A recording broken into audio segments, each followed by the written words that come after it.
जय हिंद विद्यार्थी, आप सब कैसे हैं। आज हम लोग 2018 का सॉल्यूशन करने वाले हैं फिजिक्स में। तो आप हमारे चैनल को जल्द से जल्द सब्सक्राइब करें ताकि हर साल का प्रीवियस ईयर क्वेश्चन हम सॉल्यूशन करवा सके, क्योंकि एग्ज़ाम में बहुत बार रिपीटेड क्वेश्चन भी पूछा गया और क्वेश्चन अब प्रैक्टिस करना बहुत ज़रूरी है। क्योंकि अब अगर आप प्रैक्टिस नहीं करते हैं, टेस्ट नहीं देते हैं, तो आपका सारा पढ़ा हुआ यूजलेस हो जाएगा, बेकार हो जाएगा। और अपने आप को जो आप काबिल समझ रहे हैं कि हम क्लास डेली करेंगे और टेस्ट नहीं देंगे या फिर प्रैक्टिस नहीं करेंगे, तो याद रखिएगा ये आपके लिए डिसएडवांटेज होगा। ये आपको कभी ना कभी मार कर जाएगा ये। तो आप ऐसा गलती ना करें, क्योंकि आप अभी उस लेवल तक नहीं गए हैं।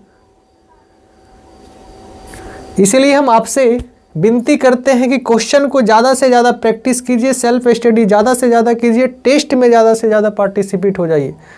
क्योंकि अभी देखिए 30 दिन का लगातार टेस्ट होने वाला है, जिसमें 2 दिन हम लोग ले चुके हैं अपने ऑफलाइन सेंटर में। तो उम्मीद करते हैं आप ज़रूर आएँ, टेस्ट से प्रिय भागे मत, क्योंकि यही टेस्ट आपको एग्ज़ाम में एक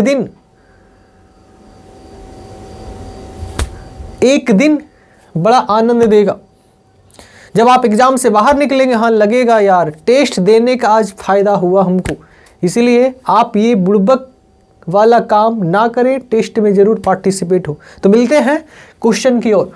देखिए सबसे पहला क्वेश्चन है, क्या है कि मुक्त आकाश की विद्युतशीलता का मात्रक तथा विमीय सूत्र लिखें। बड़ा आसान है। अगर आप इलेक्ट्रोस्टैटिक पढ़े होंगे तो आपको एक फॉर्मूला पढ़ाया गया होगा, F बराबर के Q1 इंटू Q2 बटे आर स्क्वायर।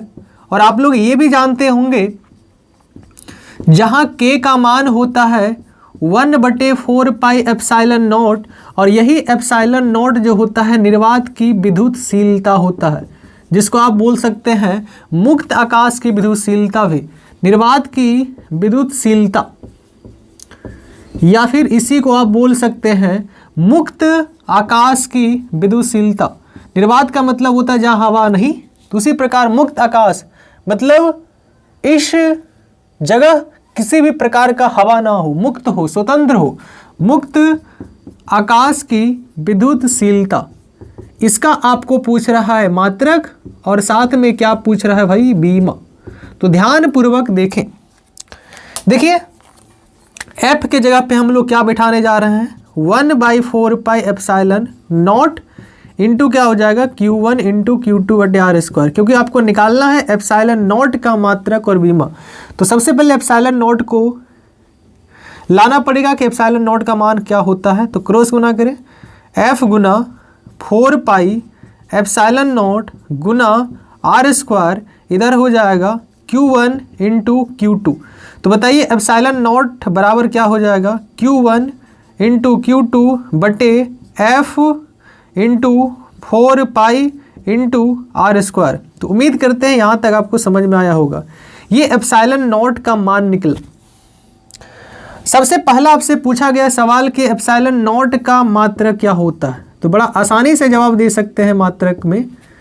देखिए Q1 और Q2 ये आवेश हो गया, आवेश, और आवेश का मात्रक होता है कूलॉम। तो कूलॉम गुना कूलॉम बटे F जो होता है वो न्यूटन होता है, और 4 पाई एक संख्या होता है, और संख्या का किसी प्रकार का मात्रक नहीं होता है, और R जो होता है वो दूरी होता है, दो आवेशों के बीच का दूरी। तो और आपको पता है दूरी का मात्रक क्या होता है, मीटर, और यहाँ पे स्क्वायर है तो आप भी स्क्वायर देंगे। तो बताइए कूलॉम गुना कूलॉम हो जाएगा कूलॉम स्क्वायर, और इधर हो जाएगा न्यूटन मीटर स्क्वायर।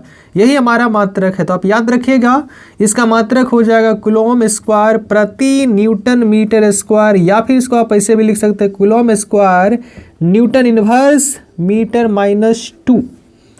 इतना याद रहेगा। दूसरा पॉइंट आपसे पूछा गया बीमा।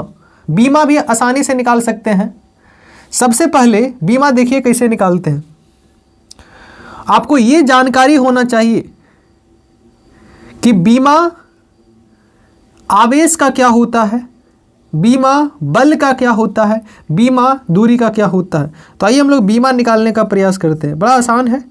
बताइए आवेश का बीमा AT, तो AT गुना AT क्या हो जाएगा, AT Guna AT A square T square, कोई दिक्कत। बल का बीमा होता है MLT-2, 4 पाई एक संख्या और संख्या का बीमा नहीं होता है L, दूरी का बीमा L होगा, तो यहाँ स्क्वायर है तो हम भी क्या देंगे स्क्वायर। तो बताइए क्या निकल जाएगा, m को ऊपर लेके जाइए, m के पावर -1, 2 1 3 हो जाएगा -3, t ऊपर लेके जाएगा माइनस माइनस हो जाएगा प्लस, T4 और साथ में हो जाएगा A2, और इसको हमेशा किस में रखेंगे भाई, बड़ी ब्रैकेट में। तो उम्मीद करते हैं ये पॉइंट आपको समझ में आया होगा। अगर समझ में आया तो आप अपने दोस्तों के साथ भी शेयर करें ताकि 2018 का हर सवाल का जवाब दे सकते हैं, क्योंकि कुछ ऐसे सवाल होते हैं जो आप सिलेबस पढ़ने के बावजूद भी नहीं बना पाइएगा। तो इसीलिए आप प्रैक्टिस क्वेश्चन कीजिए, कितना भी आप सिलेबस पढ़ लीजिए फर्क नहीं पड़ता है। तभी आपको फर्क पड़ेगा जब आप प्रैक्टिस करेंगे, क्वेश्चन ज़्यादा से सॉल्व करेंगे, ज़्यादा से ज़्यादा सॉल्व करेंगे, तभी आप एक अच्छे परफॉर्मर कहलाएंगे, आपका एक अच्छे मार्क्स आएगा। तो आइए हम लोग दूसरा क्वेश्चन की ओर बढ़ते हैं। दूसरा क्वेश्चन है, किसी गॉसियन पृष्ठ में आवेश रखा हुआ है -q + 2q -q आवेश है, तो पृष्ठ से परिणामी विद्युत फ्लक्स बताइए। बड़ा आसान है, अगर आप गॉस का नियम पढ़े होंगे, आइए दूसरा नंबर का हम लोग सॉल्यूशन करने वाले हैं। अगर आप गॉस का नियम पढ़े होंगे, या इसको गॉस भी पढ़ते हैं, गॉस का नियम में गॉस क्या बोले थे कि किसी बंद सतह से गुजरने वाला जो फ्लक्स का मान होता है फाई, वो क्या होता है, टोटल फाई का मान समेशन Q बटे एप्सिलॉन नॉट, ये इनका नियम है। और गॉस का नियम हमेशा किस सतह के लिए लागू होता है, बंद सतह या पृष्ठ के लिए। तो यहाँ पे सिंपल देखिए, गॉसियन पृष्ठ का मतलब आपको समझना है बंद पृष्ठ। तो देखिए बंद पृष्ठ मान लेते हैं इसको, ये एक बंद पृष्ठ है, और इस बंद पृष्ठ में 3 प्रकार का आवेश है, -q आवेश रखा हुआ है, +2q आवेश रखा हुआ, और साथ में -q आवेश रखा हुआ। तो इस पृष्ठ से निकलने वाला जो फ्लक्स है उसका मान बताना, तो बड़ा आसान है।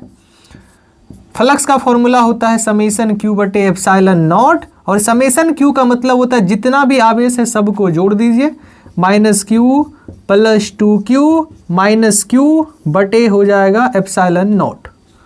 सबको क्या करना, आपस में जोड़ देना है। चलिए इसको ऐसे लिखते हैं और आसान हो जाएगा। सबको जोड़ दिए, चलिए -q + 2q -q बटे क्या हो जाएगा एप्सिलॉन नॉट, क्योंकि प्लस माइनस क्या हो जाएगा माइनस, -q कितना हो जाएगा -2q + 2q बटे कितना हो जाएगा एप्सिलॉन नॉट। बताइए ये दोनों आपस में कैंसिल, 0 बटे एप्सिलॉन नॉट का मान कितना आएगा, 0। ये देखिए नॉमरिकल स्टूडेंट को लगता है ना कि बहुत भारी होता, नहीं भाई, आप उसे एक बार पढ़ें, सूत्र अप्लाई कर दें, बस यही आता है बिहार बोर्ड में, इससे ज़्यादा डीप कभी नहीं आया है, ना आया था ना आएगा, क्योंकि बिहार बोर्ड का लेवल वही होता है ताकि एग्ज़ाम में स्टूडेंट पास हो सके। अगर हाई लेवल का क्वेश्चन देने लगेगा ना तो सारा टीचर को फिर एडवांस में पढ़ाना होगा तभी बन पाएगा, क्योंकि जिस तरह पढ़ाई बिहार बोर्ड के लेवल का होता है उसी तरह एग्ज़ाम में भी क्वेश्चन ही आता है। तो उम्मीद करते हैं आप ऐसे क्वेश्चन को समझ पाए होंगे। तो चलते हैं नेक्स्ट वीडियो में मिलेंगे आपसे। जय हिंद विद्यार्थी, 2018 का नेक्स्ट प्रश्न लेके आ चुके हैं और हम आपसे आशा करते हैं, उम्मीद करते हैं कि आप क्वेश्चन का सॉल्यूशन कर रहे होंगे हमारे चैनल से। अब लापरवाही प्यारे ना बरतें, हम आपसे विनती करते हैं, हमारा एक्सपीरियंस कहता है समय नहीं है आपके पास। समय अगर नहीं है तो इसका आप ज़्यादा से ज़्यादा इस्तेमाल करके आप अपने लेवल को वहाँ तक लाएं जहाँ तक सभी लोग ला चुके हैं। तो नेक्स्ट प्रश्न में मिलते हैं, बड़ा आसान है और एक चीज और, विद्यार्थी क्या करता है कि नॉमरिकल से भाग जाता है। देखिए नॉमरिकल बिहार बोर्ड में आज तक हार्ड नहीं पूछा है, सारा डाटा दिया हुआ है, फॉर्मूला में रख दीजिए मान आ जाएगा। बस यही बिहार बोर्ड का एक लेवल है क्वेश्चन का। विद्यार्थी को लगता है यार नॉमरिकल पूछ दिया बहुत बड़ा भारी है, ना ना ना ना, नॉमरिकल बनाने में इतना कम समय लगेगा जो कि आप लिख के भी, जो आप लिखते हैं और आप जो नॉमरिकल बनाएंगे तो नॉमरिकल बनाने का फायदा होगा कि आपको समय कम देना पड़ेगा और लिखने में आपको समय ज़्यादा देना पड़ेगा। तो इसीलिए आप नॉमरिकल की ओर देखें, इससे भागे मत। अगर थोड़ा हार्ड आ गया तो चलिए लिख देते हैं, लेकिन अगर इजी आ गया तो समय इसमें कम भी लगता है, फुल में फुल मार्क्स भी मिलता है, लेकिन लिखने में फुल से फुल मार्क्स नहीं भी दे सकता है एग्जामिनर, जांचने वाला। तो इस क्वेश्चन को ध्यान से पढ़िए, क्या बोल रहा है, किसी समबाहु त्रिभुज, और आपको पता होना चाहिए समबाहु त्रिभुज का तीनों भुजा आपस में क्या होता है, बराबर। चलिए इस भुजा को मान लेते हैं, इस शीर्ष को ए मान लेते हैं, इस शीर्ष को बी मान लेते हैं और इस शीर्ष को क्या मान लेते हैं, सी। क्या बोल रहा है, इसके दो कोण पर 3 कूलॉम के समान बिंदु आवेश रखे हैं, अर्थात इस पे भी जितना आवेश है इस पे भी उतना ही आवेश है, और इस आवेश का मान कितना है, 3 गुना 10 के पावर -9 कूलॉम, क्योंकि नैनो का मान कितना होता है भाई, -9, 10 के पावर -9। क्यू ए पर ये रखा हुआ है और ये क्यू बी पर रखा हुआ, और इसका भी मान वही होगा, 3 गुना 10 के पावर -9 कूलॉम। क्या बोल रहा है कि 1 नैनो कूलॉम परीक्षण आवेश को कहां से लाया जा रहा है, अनंत से। देखिए मान लेते हैं ये एक अनंत है और इस अनंत से बिंदु सी तक परीक्षण आवेश को लाया जा रहा है, और परीक्षण आवेश को डिनोट करते हैं क्यू नॉट से, और इसका मान जो दिया हुआ वो कितना दिया हुआ, 1 नैनो कूलॉम अर्थात 10 के पावर -9 कूलॉम। तो इस परीक्षण आवेश को बिंदु सी तक अनंत से लाने में कितना कार्य करना पड़ेगा, बड़ा आसान है, आपको पता है फॉर्मूला कि अनंत से बिंदु सी तक जो लाने में कार्य करना पड़ेगा उसका फॉर्मूला आपको पता होगा, V बराबर आप पढ़े होंगे W/Q। तो W बराबर क्या होगा, V × Q। तो सबसे पहले आपको देखो Q मालूम है, आपको केवल V निकालना है, और V आपको इन दोनों आवेश से निकल जाएगा, और आपने V का फॉर्मूला पढ़ा है KQ/R। बिंदु आवेश के कारण कुछ दूरी पर विभव, बिंदु आवेश के कारण कुछ दूरी पर विभव, इन दोनों के कारण यहां पे विभव निकाल दीजिए और इस Q से गुना कर दीजिए, आंसर है भाई। क्या है इसमें, कुछ नहीं है। फिर से एक बार सुनिए कि 2 आवेश रखा हुआ है A और B पर, जिसका मान है इतना इतना, और परीक्षण आवेश को अर्थात Q0 आवेश को C बिंदु पे लाया जा रहा है, और लाने में कितना कार्य करना पड़ेगा यही तो आपसे पूछ रहा है, और कार्य का फॉर्मूला क्या होता है, V × Q। और याद रखिएगा एक पॉइंट आपको बता देना चाहता हूं कि अनंत पर विभव का मान 0 होता है। इस पॉइंट को याद रखेंगे क्योंकि ऑब्जेक्टिव में आ भी सकता है। तो आप हमारे चैनल को सपोर्ट करें, स्टूडेंट को शेयर करें, जो हमारे पास नहीं पढ़ रहे हैं वो भी पढ़ पाएंगे। केमिस्ट्री का बहुत सारा क्वेश्चन हम करवा रहे हैं और एग्जाम तक आपके लिए हम वीडियो लेके आते रहेंगे, क्योंकि हर कुछ कोचिंग में नहीं किया जा सकता है। तो इसीलिए चैनल के साथ जुड़े, आप केवल और केवल चैनल का वीडियो देखें, लंद फंद वीडियो ना देखें, क्योंकि अब आपके पास समय कम है। तो आइए देर ना करते हुए क्वेश्चन को बनाते हैं। सिंपल है कि बिंदु सी पर क्या निकालना है, पहले विभव, पहले ए के कारण विभव निकाल लेंगे, फिर बी के कारण निकाल लेंगे। तो देखिए विभव किस पे निकालना है, भी सी पे, तो ए के कारण निकलेगा और भी के कारण निकलेगा, और आपको पता है भी बराबर होता है KQ/R। तो आप ये बताइए कि इसके कारण QA होता है ना, Q भाई, तो किसके कारण, इस आवेश के कारण। R बोलो कहाँ से कहाँ, A से लेकर C तक, कोई दिक्कत? इसमें आ जाइए भाई, गाना न बजो। अब B के कारण आपको निकालना है C पर, B के कारण निकालना है C पे, B के कारण निकालना है C पे। तो बताओ B पे जो आवेश है वो क्या मान लिए हैं? QB, और इसके बीच का दूरी हम लोग भाई क्या मान ले हैं?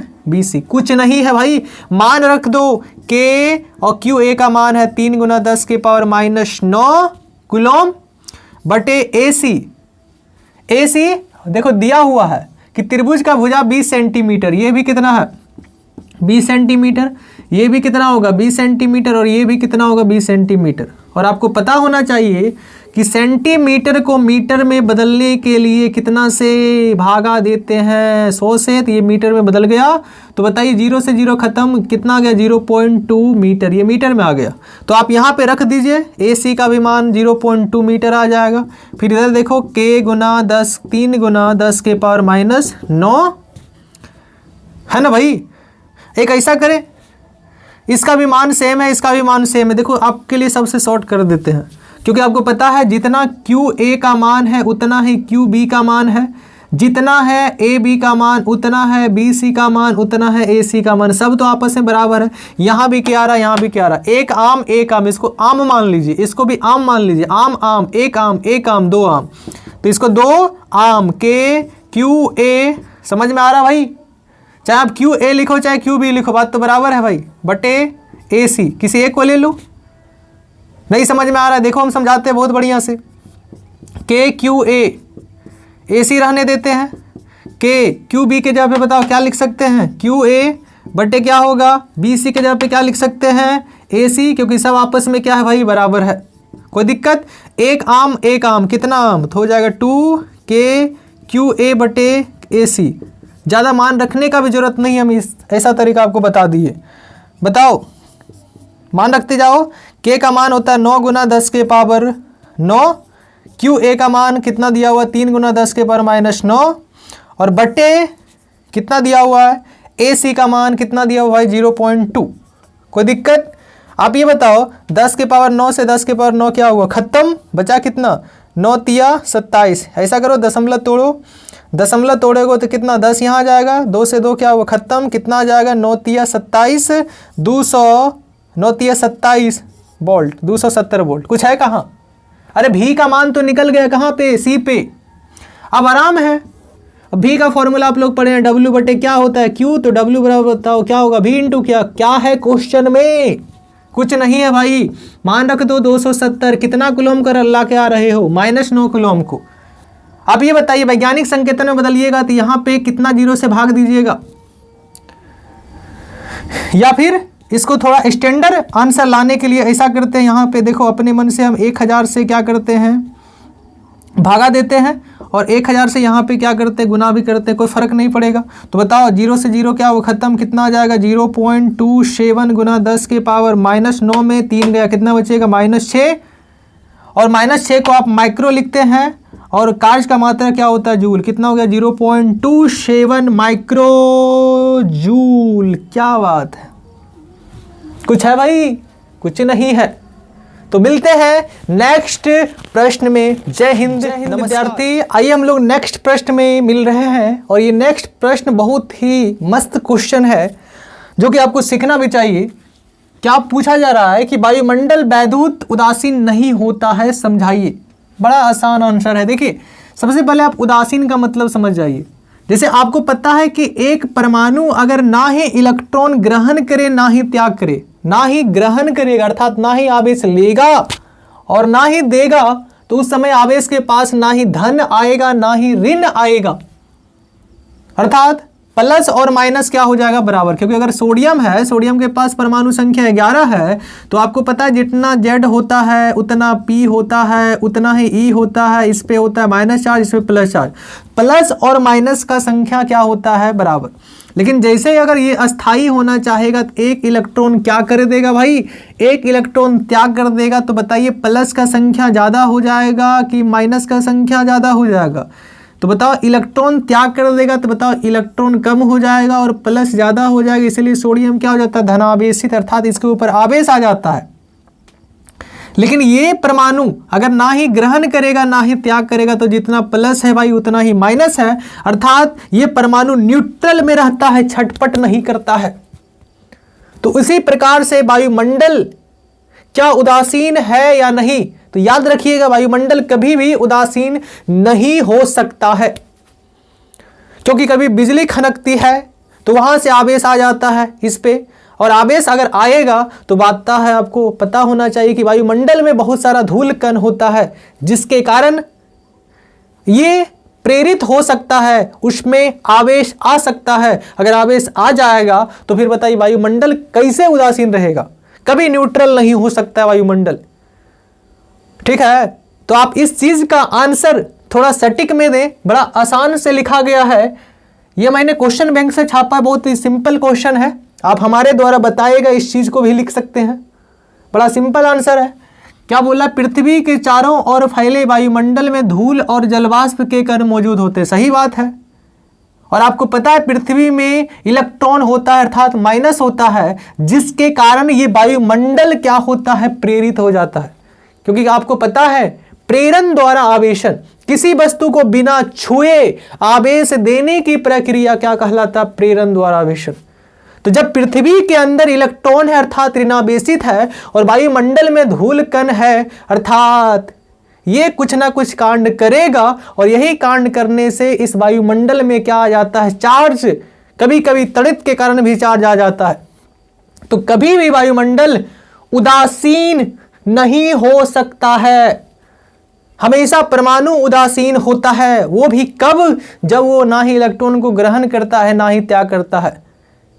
तो मिलते हैं नेक्स्ट प्रश्न में। जय हिंद विद्यार्थी, फिर हम लोग नेक्स्ट प्रश्न में मिल रहे हैं और 2018 का सॉल्यूशन करवा रहे हैं, और बहुत अच्छे लेवल का क्वेश्चन दिया गया है, और आप ऐसे क्वेश्चन से डटे भागे ना। अरे जो नहीं बनता है हमारे ऊपर कमेंट करें, हमारे ऊपर नहीं भाई, मोबाइल में कमेंट करना है। क्यों क्वेश्चन नहीं बनेगा, उसके पीछे काम करेंगे, मेहनत करेंगे, एकदम बनेगा। तो मिलते हैं, ज़्यादा बकवास ना करते हैं, क्योंकि ज़्यादा बकवास करने के बाद भी नुकसान है। तो चलिए हम लोग क्वेश्चन की ओर बढ़ते हैं। क्या कहा गया है, 6 सेंटीमीटर स्क्वायर क्षेत्रफल के प्लेटों को 2 मिलीमीटर की दूरी पर रखने से, एक प्लेट है ना, जिसको आप कैपेसिटर बोलते हैं, कैपेसिटर में 2 प्लेट रखा जाता है, इसके बीच का दूरी कितना भैया, 2 मिलीमीटर, और इसका क्षेत्रफल है, प्लेट ऐसे होता है भैया, ऐसे एक प्लेट यहाँ है और एक प्लेट यहाँ है, 2 प्लेट रखा हुआ है, किसमें रखा होता है, इस तरह से कैपेसिटर में। इसके बीच का दूरी कितना दिया हुआ है, 2 मिलीमीटर। इसका क्षेत्रफल कितना दिया हुआ है, 6 सेंटीमीटर स्क्वायर।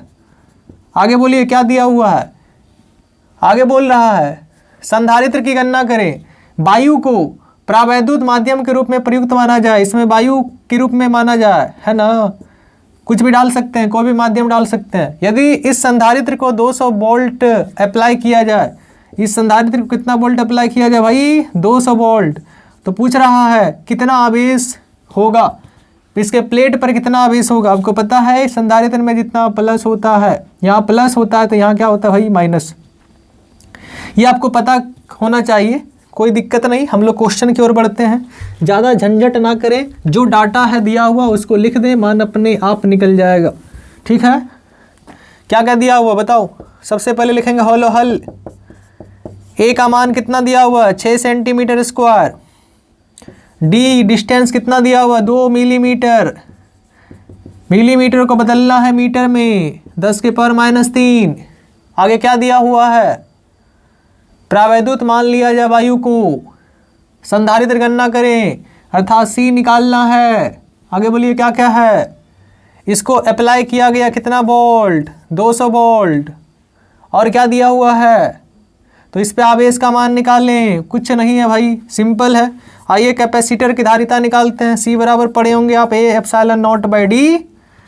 कोई दिक्कत, ए का मान है 6 सेंटीमीटर को आप मीटर में बदल दें, सेंटीमीटर को मीटर में बदलने के लिए आपको पता है, सिंपल लिखो 6 सेंटीमीटर 6 सेंटीमीटर। अरे भाई मीटर में बदलो, सेंटीमीटर को किससे बदलना है, मीटर में।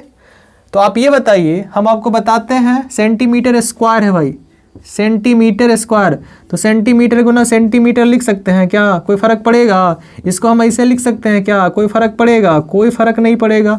और सेंटीमीटर को मीटर बदलने के लिए कितना जीरो, इधर भी 2 जीरो, इधर भी 2 जीरो, मीटर स्क्वायर में आ गया। चलिए कितना, 6 गुना 10 के पावर क्या लिखेंगे, -4, इधर क्या हो जाएगा मीटर स्क्वायर। कैसा लगा, कुछ है भाई? कुछ नहीं, मान रखते जाइए। 6 गुना 10 के पावर -4, एप्सिलॉन नॉट का मान 8.854 गुना 10 के पावर -12। अरे भाई कुछ नहीं है। और डी का मान कितना है भाई, 2 गुना 10 के पावर -3, मान रख दीजिए, सी का मान आ जाएगा। आगे हल करते जाइए, कितना हो जाएगा, 6 गुना दशमलव तोड़ दें, कितना जीरो, 3 जीरो, 3 जीरो को क्या लिखेंगे, 10 के पावर 3 गुना कीजिए, 6 गुना 8, 8, 5, कोई दिक्कत, 4 और 12 और 4 कितना हो गया भैया, 16 हो गया। किस में भाई, माइनस में हो जाएगा। और ये 3 दोनों आपस में क्या हुआ, कट गया। इधर 2 तिया कितना हो जाएगा, 6, तो इसको 3 लिखेंगे, कोई दिक्कत? कोई दिक्कत नहीं है। अब बताइए, गुना कर दो, इसको गुना करना चाहते हैं, बताइए कितना आ जाएगा। 4 तिया 12 का 2, बाकी 1 और 5 चौक 20, 20 और 1 कितना होगा, 21 हो जाएगा। 21 के 1 बाकी 2, 8 तिया 24, 2 कितना होगा 26, 26 के 6 बाकी 2, 8 तिया 24, 2 कितना होगा 26। इधर आ जाएगा 10 के पावर -16, क्या गया भाई 16, है ना 16। अगर आप इसको वैज्ञानिक संकेतन में बदलना चाहते हैं तो बताइए कितना लिखिएगा, 4 से भागा दीजिएगा, 1, 2, 3, 4 और 4 से क्या कीजिएगा, गुना कीजिएगा। चलिए कितना आ जाएगा, 2.661 गुना 10 के पावर -12 आ जाएगा। और आपको एक उपसर्ग पढ़ाए थे हम, yocto zepto atto femto pico nano micro milli centi deci. देखो आ रहा है कहीं -12, yocto zepto atto femto pico nano micro milli centi deci deca hecto kilo mega giga tera peta exa zetta Yotta. तो बताओ पेरा का मान आ रहा है -24 पढ़े होंगे, -21, -21 के बाद होता है -18, 18 के बाद 15, 15 के बाद 12, ये पीको में आ जाएगा। तो इसको बढ़ा के लिखिए 2.7 पीको फेराड, क्योंकि धारिता का मात्रा क्या होता है, फेराड। आगे बताइए क्या निकालना है, संधारित्र के प्रत्येक प्लेट पर कितना आवेश होगा। तो बताइए आवेश तो निकाल सकते हैं, C बराबर क्या होता है भाई, Q/V। तो Q बराबर क्या होगा, C गुना V। C का मान हम लोग निकाल चुके हैं 2.7 पीको फेराड। आगे बताइए पीको का मान कितना, 10 के पावर -12, इसका मान कितना दिया हुआ है 200। गुना कर दीजिए, गुना करेंगे तो बताओ कितना आ जाएगा, जो भी आ जाएगा आप आंसर लिख दीजिएगा। तो मिलते हैं, और आवेश का मात्रा क्या होता है भाई, कूलम। तो मिलते हैं नेक्स्ट प्रश्न में। जय हिंद, नमस्कार। कैसा लगा?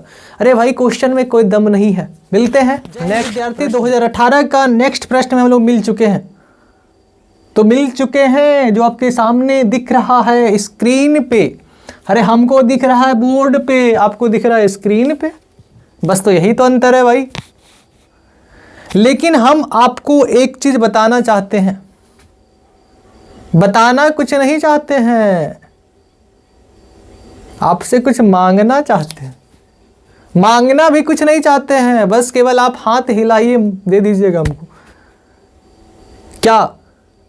क्या हम आपसे यही मांगना चाहते हैं कि जो भी विद्यार्थी क्वेश्चन को देख रहे हैं, वीडियो देख रहे हैं, सभी विद्यार्थी अरे लाइक करो भाई, लाइक। सभी लड़के और लड़की जो भी देख रहे हैं, सभी से रिक्वेस्ट है, हाथ जोड़कर सभी लोग चैनल पे कमेंट करें, ताकि हमको भी अनुभव होगा कौन कौन देख के जाता है और कौन कौन देख के जाता है लेकिन कमेंट नहीं करता है। अरे भाई कमेंट करो कुछ, तो हम आपसे एक प्रॉमिस करेंगे, अगर सभी विद्यार्थी जो यहाँ देख रहे हैं वीडियो को, अगर सब लाइक कर रहे हैं, कमेंट कर देंगे, तो 2000 12 से लेकर 2023 तक जितना भी प्रश्न आया हुआ है हम आपके लिए लेके आएंगे इस चैनल पे, चाहे फिजिक्स हो, चाहे केमिस्ट्री हो, चाहे 2 नंबर वाला हो, चाहे 1 नंबर वाला हो, हर क्वेश्चन को हम करवाएंगे। बस आपका एक सपोर्ट चाहिए। चैनल को जल्द से जल्द सब्सक्राइब कर लें, कमेंट करें और साथ में वीडियो को लाइक भी करें, ताकि हम आपके लिए एक प्रॉमिस को पूरा करने वाले हैं। तो जल्दी से जल्दी करें। देख रहे हैं क्या? अरे करो भाई। देखो क्या बोल रहा है, बड़ा आसान क्वेश्चन है। 12 ओम के 4 प्रतिरोधकों को समांतर क्रम में जोड़ा गया। अरे भाई 12 ओम है और सबको किस में जोड़ा गया भाई? समांतर क्रम में। और आपको पता है समांतर क्रम का डायग्राम भैया इसे बनता है। हाँ भैया ऐसे बनता है। और बताओ सबका मान कितना दिया हुआ है? ये भी 12 ओम, ये भी 12 ओम, ये भी 12 ओम, ये भी 12 ओम। इसी तरह से 3 को जोड़ा गया। जब इसी तरह से 3 को जोड़ेगा, तीनों आपको दिखेगा श्रेणी क्रम में। देखो बोल रहा है ना, इस प्रकार के 3 संयोजन है। चलिए एक और बना देते हैं। अरे डिजिटल बोर्ड रहता तो ऐसे क्लिक करते यहाँ दिख जाता, ऐसे क्लिक करते यहाँ दिख जाता। कोई बात नहीं, जो है हमको उसी में ढलना है। मेहनत से नहीं भागेंगे, ये तो मेरा वादा है। मेहनत से पीछा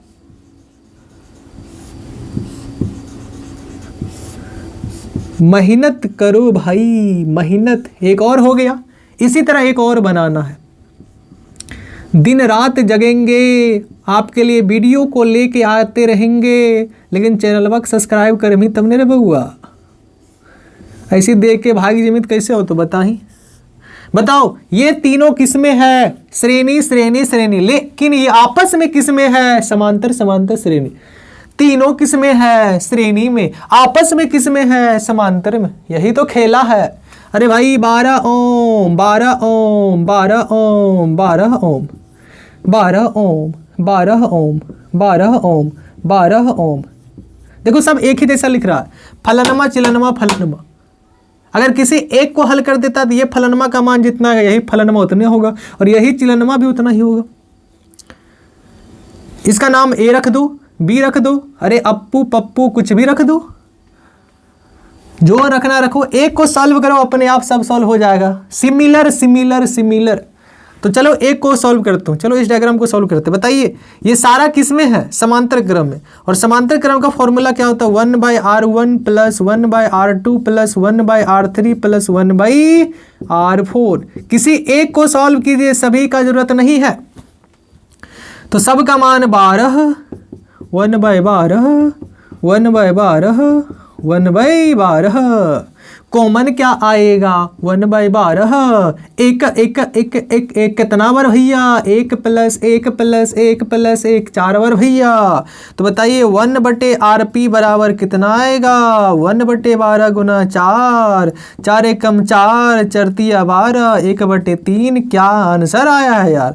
RP × RP, RP, RP × 1 RP, 3 × 1 3 ओम।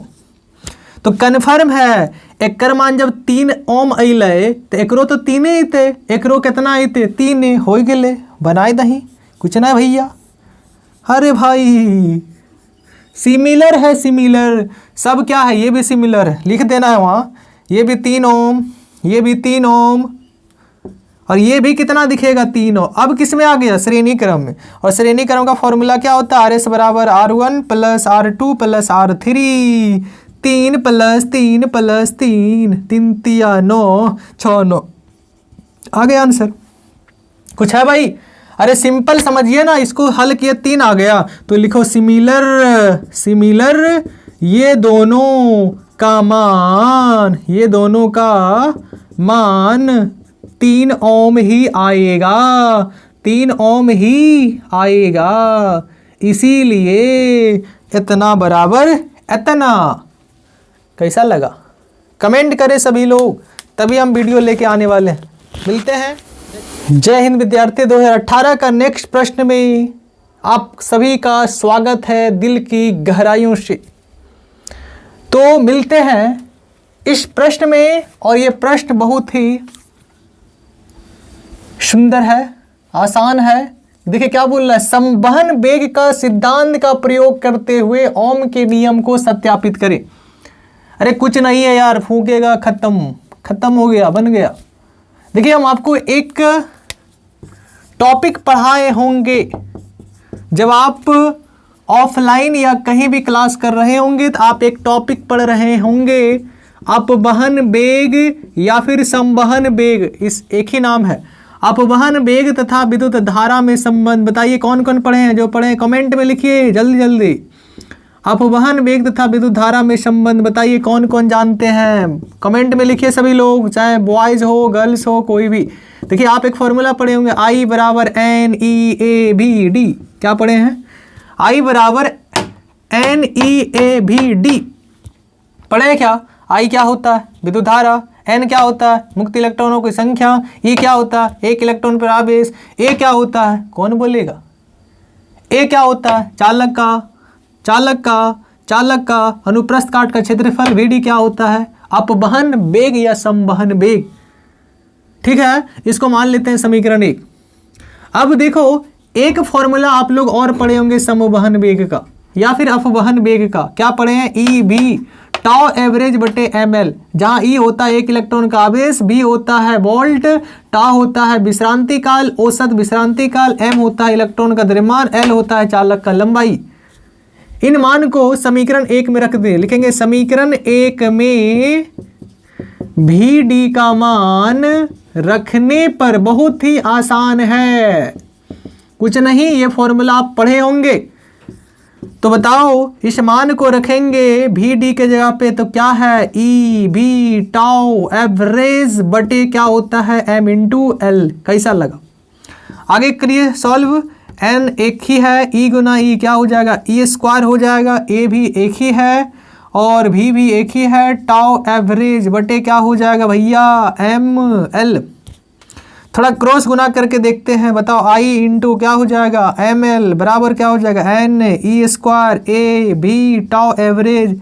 कोई दिक्कत, यहाँ से आप V का मान निकालिए, अगर आप V का मान निकालिएगा बताओ क्या निकलेगा, यहाँ क्या बचा, यहाँ बचा M इंटू L और यहाँ बचाओ क्या है N है, E स्क्वायर है। कोई दिक्कत, समझ में आ रहा ना भाई। यहाँ से हम लोग किसका मान निकाल रहे हैं भी, ये कहाँ जाएगा ऊपर, नीचे में क्या है NE स्क्वायर भी तो निकाल ही दिए, बचा क्या भाई टाउ एवरेज और ब्रैकेट में आपको लिखना है I, क्योंकि I तो है ही भाई।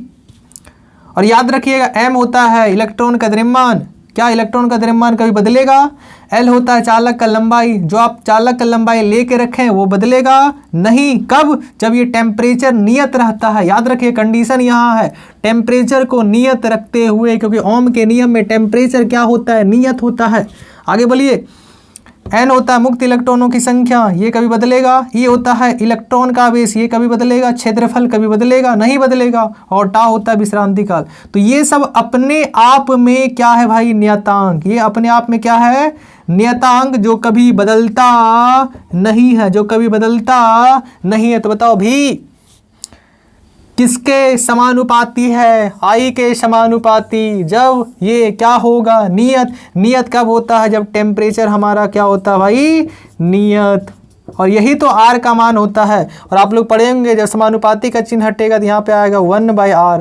तो बताओ B बराबर क्या हो गया, आएगा R, B बराबर हो जाएगा I इंटू R, क्या आ जाएगा, B बराबर I इंटू R, B समानुपाती I। अगर I समानुपाती भी लिखते तो यहाँ 1/R लिखा था, और आपको पता है यही R का मान होता है। ये देखो M L N E square A tau average. अरे यही तो है भाई ओम का नियम, प्रूव्ड हो गया। बताओ किसी तरह का दिक्कत, अगर दिक्कत है वीडियो को दोबारा देखें, तिबारा देखें, क्योंकि ऑफलाइन नहीं पढ़ रहे, एक बार निकल गया तो निकल गया। अरे वीडियो तो है, देखो, चैनल को सब्सक्राइब करो, दोस्त के साथ शेयर करो। मिलते हैं 2018 का नेक्स्ट प्रश्न में। तो उम्मीद करते